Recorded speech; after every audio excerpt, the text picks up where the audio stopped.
Deixa eu fazer uma pergunta aqui. O senhor deve ter visto, um tempo atrás viralizou um podcast que o Renato 38 criticou a Lei Áurea. Ele falou que a Lei Áurea poderia ter sido um erro porque ela, quando libertou os escravos, não indenizou os proprietários. E eram proprietários agrícolas. Sim. E que esses proprietários agrícolas eram uma elite totalmente satisfeita com o Império e iria apoiar, então, o golpe da República.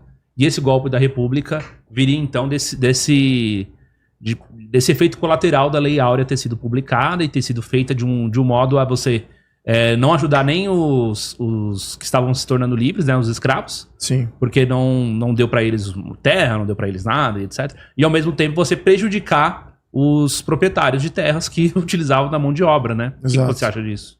Concordo. Infelizmente, eu concordo. Por quê? Nossa! É verdade. Eu entendo a questão social. Eu entendo perfeitamente como é que eu diria? É uma vergonha muito grande você ter escravatura. Quanto mais você aprende sobre ela, não tem como você não sofrer junto. Qualquer ser humano que começa a aprender, eu estudei um pouquinho e é difícil você falar, puxa vida, a gente fazia isso, eu li até através dos olhos da princesa Isabel. Você via que ela sentia quando via as crianças e quando, poxa, você nasce em escravatura, a condenação daquela criança àquela vida de servidão é uma coisa que te prende no espírito, na alma, de uma tal maneira que você fala assim, eu vou fazer de tudo. Eu vou fazer de tudo. E foi isso que ela falou assim, eu vou fazer de tudo. E fez de tudo mesmo. E eu tenho certeza que se houvesse apoiamento político, haveria um plano. Mas não havia apoiamento político. Você tinha, vamos dizer assim, pessoas que queriam uma sinalização, né, os representantes políticos, tanto do Partido Liberal quanto do Partido Conservador, lembrando que foi o Partido Conservador que fez a Lei Áurea, que escreveu a Lei Áurea, e ela ratificou. Claro que ela sinalizou que ela queria fazer isso. Mas eles não tinham um plano de como é que eles vão fazer essa transição. Eles precisavam da sinalização política, de que é possível fazer, destoado e desconectado com a possibilidade de execução desse plano. Então, quando você tem todo um conjunto de pessoas que acredita que a escravatura é correta, isso, excluindo aqui a discussão, obviamente que a gente é contra a escravatura, mas eles, como grupo político, eles têm força e eles têm relevância de fazer interferência imediata e te prejudicar. O que acontece se você não contemplar o que eles estão exigindo? Né? Porque até aquele momento, isso vem até do pensamento liberal. Né? Vamos lembrar, essa questão de propriedade privada, do ponto de vista liberal, era sagrado. Foi uma grande conquista do movimento liberal, foi a propriedade privada. Né? 100 anos antes, né? 100, 200 anos antes, na Europa e o Brasil respingou aqui. Então eles não consideravam em nenhum momento, falaram, isso aqui é uma violação de Estado da nossa propriedade privada, como era antes no antigo regime. No antigo regime, um duque, um conde, um barão falava assim, a tua casa é minha agora, sai. A tua carroça ali que você pega, sai, isso é meu agora. Você não tem mais nada. Então a conquista da propriedade privada foi uma conquista de base. E o Brasil nasce com essa conquista em carta constitucional. Mas de repente aqui você tem um membro da minha família falando, não, eu vou fazer o que precisa fazer, porque isso é contra a humanidade. E ela tem toda a razão. Eu diria que se eu estivesse no lugar dela, o que eu faria? Eu faria a mesma coisa. Eu faria a Lei Áurea, assim, sabendo das consequências. Não tem como você excluir ela da boa decisão. Mas, dito isso, vírgula, que de fato seria para a sobrevivência política do regime e falar o seguinte, vamos ter um plano aqui, senão o pessoal vai se revoltar e vai derrubar a monarquia, do ponto de vista de sobrevivência do regime, não foi uma boa decisão. Mas ela falou assim, dane-se o regime, eu vou pela humanidade. Sacrificou conscientemente. Pois é. Então, do ponto de vista de analista político e de manutenção de regime, ela fez a coisa errada. Do ponto de vista humanitário, ela fez a coisa certa. Então, por isso que esse comentário ele tem essas duas facetas. Sim. Tá? Então, agora... É que é um assunto delicado de Não, falar. delicado, claro, mas assim, é a real. É a real, é a verdade. É uma verdade dura. Né? Eu não quero falar, não, tal, não sei o que, poxa. Não, é uma verdade dura. E a política é assim, ela é dura, ela é suja. E eu vejo, por exemplo, o atual modelo político, ele não faria uma coisa dessa. Ele não entregaria o regime para fazer a coisa certa pela humanidade. Com toda certeza. De jeito nenhum. Aí é a grande diferença. É a diferença, né?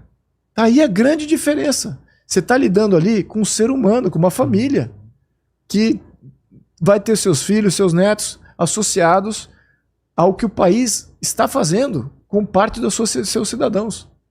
Se você tem a oportunidade de libertar seus cidadãos e você protagonizar isso, pelo amor de Deus, faça. Mas então você via como impossível na época estender um pouco uma indenização, um pouco de, não sei, de negociação com esse lado da agricultura, principalmente os grandes proprietários lá que tinham peso político para isso, bem como do outro lado também dar alguma indenização para os escravos. Porque hoje, eu não estou dizendo que eles estão certos, mas eu já trouxe pessoas aqui do movimento negro, pessoal que vem lá do Maranhão, onde tem quilombos, né, pessoas que vêm de outras regiões, e eles falam que o grande problema é que o Brasil teve 300 anos de escravidão, acima de 200 anos todo mundo concorda, né? Mas sistematicamente, o Brasil foi o país que, por último, aboliu a escravidão e não indenizou. Em outros lugares, existiram indenização, existiram ali medidas, né, um programa, um projeto de integrar o negro na sociedade. Sim. E tal. E dar terras de colocar eles em algum local onde eles pudessem trabalhar, plantar e assim por diante. Sim, absolutamente sim. É por isso que vamos lembrar uma coisa também. O Império Brasileiro era extremamente frugal. Sabe quanto custava o Império? Custava menos de 10% do PIB. Então não existia coleta de impostos direta da população, como tem hoje. Era por uso, era tarifário. Era tarifa de importação. Você importava alguma coisa, você pagava imposto. Se não importava nada, você não pagava nada. A não ser os produtores de ouro, né, em Minas Gerais, que tinha lá a derrama, né, que foi isso foi do século XVIII até. Mas, excetuando esse aspecto, o que sustentava o Império eram as cobranças de imposto de importação nos portos todo ao longo da costa brasileira. O segundo item que gerava recurso para o Império era os correios. Você levar malotes de informação dentro do território nacional. Você pagava por isso. Tarifário também, não era imposto. Então, quais eram os recursos do Império? Eram poucos. Quanto custaria para indenizar não só os escravos e também indenizar os proprietários dos escravos, para fazer essa transição? Eu imagino, eu vou conjecturar aqui, que não havia dinheiro em caixa do Império para fazer essa indenização. Talvez teria que fazer alguma coisa de dotação de terra, mas é aquela coisa, o Brasil, imagina, se o Brasil no século XIX, final do século XIX, se até boa parte do século XX, você não tinha integração da maioria das cidades, você imagina como é que era você entregar a terra para alguém numa situação distante de algum porto, de alguma área que não tinha infraestrutura de comunicação. Então, assim, é quase você está condenando a pessoa à morte no meio do matagal, literalmente. Então, tem algum valor isso? Acho que talvez não. De qualquer maneira, não acho que existia recursos do Império para fazer essa indenização. E o Dom Pedro II sabia disso. Ele sabia disso. Ele queria também, assim como Pedro I. Eram abolicionistas.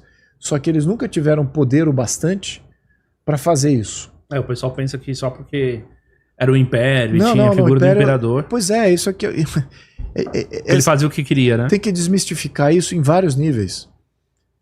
Quando João VI chega, já existe o embrião de sociedade aqui. Já existe um embrião de interesses de agricultores, de servidores públicos, de mercadores, de artesãos, de escravos. Então já tinha isso em loco. Então quando ele chega com a corte, ele constrói em cima disso. Mesmo assim, ele não era majoritário. Chega ele com 15 mil pessoas. Mas quantas pessoas já tinha o Brasil? 4 milhões de pessoas naquela época, né, em 1808, mais ou menos. Então, é um grupinho desse tamanho que vem para uma terra vasta, com uma população já muito maior do que com aquela que você está chegando. Então, é por isso que, vamos botar tudo em contexto. Até na conjuntura política, você quando faz a independência, quem aclama Pedro I não é ele próprio.